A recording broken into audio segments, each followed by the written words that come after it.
Yeah, buddy. Ricky was a young boy. Let me shut up and let them sing it. Second segment. Welcome back. There he is. Ricky Young. He was a young boy. But big day.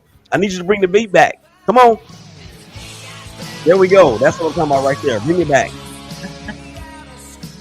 Welcome back to the second segment of the hashtag Brothers of Baseball show, courtesy, of course, by the Big Game Christian Sports Network and powered by the ShakeBack Media Group. The family is here. Mike, Anna, Willie. Two of the three people on the screen are going to be happy about this next couple of discussion items, but we're going to go ahead and move forward anyway, just in case you guys missed it in the first segment.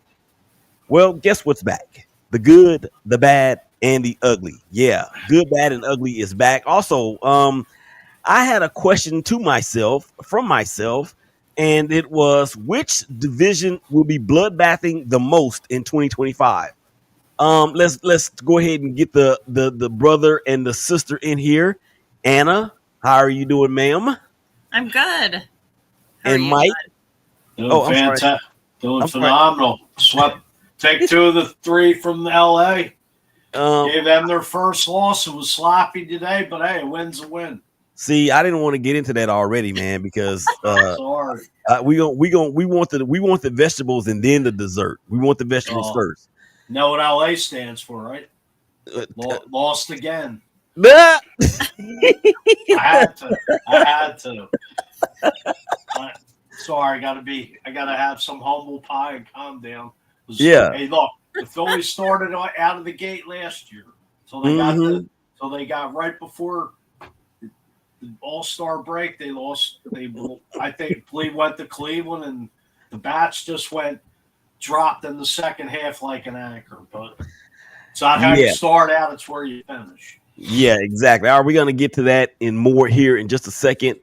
This second segment, it is being brought to you by Ally Heating and Air. As you know, if you live in Texas, the weather can be very unpredictable. Having a properly working HVAC system to keep your family comfortable all year round is absolutely essential. Whether it's a simple AC tune-up or an entire HVAC system install, you can count on Ally Heating and Air. Need AC repair and service in Arlington and surrounding communities? You can always count on Ally Heating and Air to get the job done right. Call 817-987-1500. Again, that is 817-987-1500. And I'm going to tell you guys something about where we are as of tape time. We are at 43 degrees in Texas at the beginning of April. Earlier in the week, we had gotten up to like 85. And then by the end of this week, we're going to be almost to 90. Wow. Call Ally Heating in Minnesota today. Yeah. So call Ally Heating and Air right now if you have issues with your air conditioning and your HVAC system. Okay. So let's go ahead and get to this because, again, I feel like Mike he's already kind of started gloating a little bit, but it is after week one. So Anna, we kind of talked about a little bit off air. And on Sunday, there was something that happened along the way to a victory as the Twins defeat out of the jaws of victory. So let me just ask you this about this series, not necessarily for the entire week, but this series against the Astros. What happened? Particularly in that third game, what happened? I mean, we were up by 6 runs and we lost in extra innings. We were 4 for 8 with runners in scoring position to start the game. And after we, scored our runs to start with, then we were 0 for 11 the rest of the game with runners in scoring position. So this is the thing that I've been concerned about. It was a concern last year, just not consistently having good at bats and, producing offensively. And this is kind of it. Yeah, and after starting the season 0-4 and then sweeping the White Sox, y'all swept the White Sox. Well, we lost the first game to the White Sox. Oh, yeah, you did. Weird. Yeah, you did. Yeah, okay. Yeah. So we finally did win against them. But, last week at this time, we were sitting here and the team was 0-3, and now we've won 3 games. So I'm trying to, really take it with we're still early. There's still time. Our whole division is not doing great. So if last year the Central kind of became a juggernaut. Right now it's a juggernaut because everybody's kind of struggling in their own way. So you still have a shot. So it's still early. I'm going to try not to panic. All of the pitching performances the second time around have been a lot better than the first ones were. Mm-hmm. So hopefully we just keep going up from here.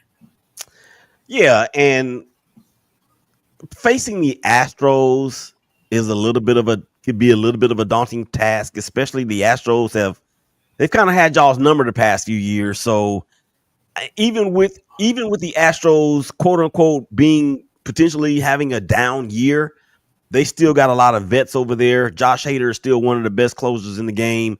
And at some point, we just have to hope for the Twins and Twins Nation that the injury bug doesn't bite, particularly Byron Buxton and Royce Lewis, like we've seen in the past. Oh, one other thing. Thank you guys out there for checking us out on Facebook,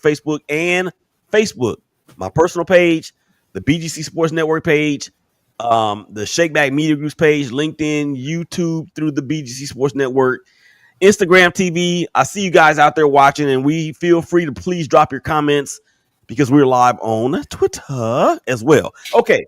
So yeah, Anna, I see where you're coming from, and you're right about the AL Central. As a matter of fact, I kind of talked about that in the first segment as part of the good, bad, and the ugly. But again, it's still early. Now, let's go from the ridiculous to the sublime. And that would be the man that's decked out in the Phillies red. Maybe he's got, what's the name of the Phillies mascot? I know Bryce Harper got a tattoo of the Phillies mascot on his arm. Philly Fanatic. Mike has got the Philly Fanatic somewhere ready to come on to the show and talk. But for now, we're going to let Mike talk about the Phillies and what they've done, is particularly in this last series against the LA lost again Dodgers. Friday night, Luzardo came out on fire. Phil's won 3-2. Like yesterday, the bats just went dead. But today was, 8-7 win, big win. Sanchez, Teoscar Hernandez was on fire today. Had like 4 or 5 RBIs. Sanchez gave up 2 home runs. The Phils kept coming back. Big stick Nick Castellanos with the grand salami, and the Phils just fought back, and we're the better team today. Dodgers came into Philly undefeated. It's kind of a shame we played them this early in the year, but I think the Phils taking 2 or 3 from the LA Dodgers is a statement. People were, myself questioning Rob Thompson, going into the season. The Phillies have regressed the last 3 years, being on the hot seat, but he has this team, just clicking on all cylinders right now. The hitting's coming around. Zach Wheeler, Jose, Luzardo. They're like top 2 in strikeouts. They're like 19 and 18, right up there in the top 5. So those guys have been lights out in their first 2 starts. And, Kyle Schwarber, Harper, these guys are just hitting. They're cracking the bat. And, this team's been on fire hitting wise. Let me ask you this about the Phillies, and in particular your rotation. I know Aaron Nola he pitched a pretty good game the other night. Now he's 0-2. Any concerns about Aaron Nola going forward? My only concern is about Nola, and I kind of got ridiculed last night on social media. It's just the guy just gives up the long ball, and people are asking me, do you even know about baseball? I've been watching baseball since I was 5 years old, and I'm 53. And my thing is, the last 4 out of 6 years, Nola's given up almost 30 home runs a year. And it's just, he's just good for a couple home runs a game. And it's just, I don't know what it is, but it's Phillies gave him a 7-year deal last year, which the guy's a good pitcher, but I want to give him 7 years, not at his age. The guy's been in the league 11 years. That's I mean, true. when he's on, but he's good at least for giving up 2 gopher balls a game. It just seems like, but Sanchez, he looked good today, but like I said, he gave up 2 as well. Teoscar Hernandez was owning him. And, 4 or 5 RBIs, the Phillies probably would have put this game away with ease if, he wasn't hitting the ball the way he was. But, like I said, the first, Luzardo and Wheeler have been lights out their first 2 starts. It just seems like Nola's been shaky. Sanchez pitched lights out last week against Colorado. And, let's give props to Taijuan Walker. He went 6 innings the other day. Everybody's been wanting to run him out of town. I mean, all right, 15 had the most wins on the Phillies 2 years ago, 15 wins. Mm-hmm. Didn't even see postseason play. Right. And last year it was just a disaster. Mm-hmm. And guys making $18 million a year, was brought in basically to be a third starter before they decided to keep Sanchez up. And Ranger Suarez, he's actually throwing BP, so he may even be back this month. So and the Phillies got it. Actually, Andrew Painter, their number 1 prospect who had Tommy John 2 years ago, is going to be starting in the Clearwater Threshers this coming Friday. So he's due to come up. But, the Phillies have all this, they got some depth of pitching here, starting-wise. Mm-hmm. It just seems like this bullpen's a little shaky, like Jordan Romano basically, gave up the tying runs to bring the Dodgers back today. Yeah. He's been a little shaky. And yeah, Mike, let me get in here real quick because we have about 4.5 minutes left to go in the segment. And we started out with the ridiculous. We went to the sublime. And now we're going to go back to the ridiculous because the Oakland A's, I'm sorry. Old habits die hard. Sacramento. It's not even the Sacramento A's. It's just the Athletics. We are a team without a city. And even though the A's are now playing in West Sacramento, California, it's not even in Sacramento. It's in West Sacramento, y'all, which is across the river, the Sacramento River. The first game yielded 12,000 fans. This is a AAA stadium, so I don't know what kind of capacity percentage that is, but I will tell you this. That is more than the average home attendance for the A's probably the last 3 years. And even when the A's were winning, they still didn't have a good draw.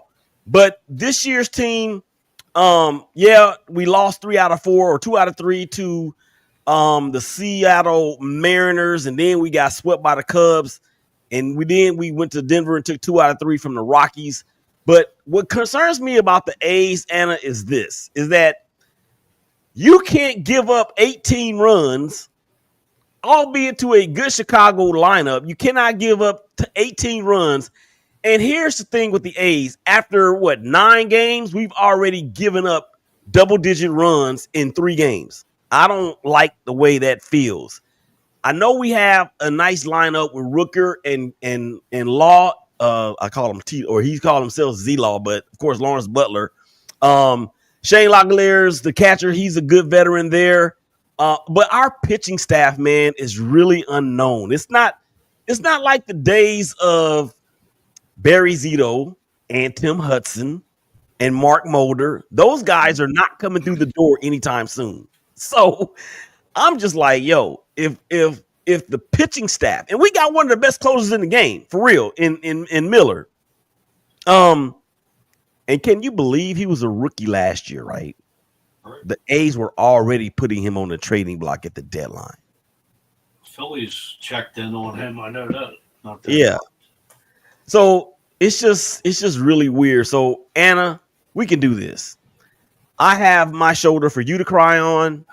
if you give me your shoulder to cry on, and then we'll just look at Mike and just, I don't know, thumb my nose at him. Oh, look, we got 172 games to go. I mean, hey, anything's possible. Did you say 172? Yeah. There's only 162 in the regular season. I meant to say 152. My bad. I'm half. I thought you were counting postseason already. That's what I'm like. Hold on. I meant to say 152. That's what I was thinking. The same thing, Anna. He was already counting the postseason. Wait a minute, man. I was not. We already know what you a little think. bit. Right. Okay. So we got like 2 minutes left to go in the segment. I want to ask you guys a couple questions. We're not going to do the "Did you see that?" because I could not find a video in time enough that I thought was worthy to discuss or even put on the screen. But the torpedo bats. I got this titled as Fire 1, Fire 2. Anna, do you believe that the torpedo bats is ruining the game? I don't. I've seen a lot of, I think these are just like highlighted bigger than others. I watched an ex-player from our team on a podcast talk about these bats have been around since he played, and he hasn't played in like 10 years. So they're just being highlighted differently. Maybe it's the brand, maybe it's whatever, but he was listing all these different kind of bats people used when he played that did different things. So I don't think this is any different than anything we've had. I just think it's being showcased in a different way that like people are noticing. And I think coincidence made it to where people thought it was like having this profound impact that it proved to really not necessarily be having. So I don't think it's ruining the game at all. What about you, Mike? I mean, and just to piggyback on what you said before Mike comes in, and Mike, if we don't get your complete answer, that's fine. Over here, then we'll come back on the other side of the break and get it. But do you think, Anna, that either one of you guys can answer the question basically, or Mike, I'll ask you: do you think the torpedo bat has got the attention that it got because of what the Yankees did in the first 3 games against Milwaukee? I would definitely say that because you already see players already ordering it, special made. You know, one of the Phillies already has like the Fanatic on it. And it's just, it's taking the MLB by storm already. Yeah. Well, and I actually heard that the Astros were looking into implementing the torpedo bat themselves. I hate the Astros. They rank up there with the Yankees, the Celtics, the Cowboys, and the Chiefs in all sports. All right, one other. Oh, let me give my opinion on it. I can't say that I think it's ruining the game. This is what my concern is, real quick, is that if the torpedo bats continue to be torpedoing, it could eventually slow the progress of the game down, like in the in-game stuff that we've seen. That's the only concern, because I don't want Major League Baseball to go back to 4-hour and 25-minute games. I like the games at what the pace they are right now. And of course, it's going to vary with extra innings and all that, but that will be my only concern about it. I don't think it'll ruin the game, but it has the opportunity to stretch the game out in proportions that we haven't seen in a while. All right, come on back on the other side of the break. We're going to get to some more baseball because I got another question for them. This is Anna. This is Mike. This is Willie. Y'all come on back on the other side of the break and holler at us.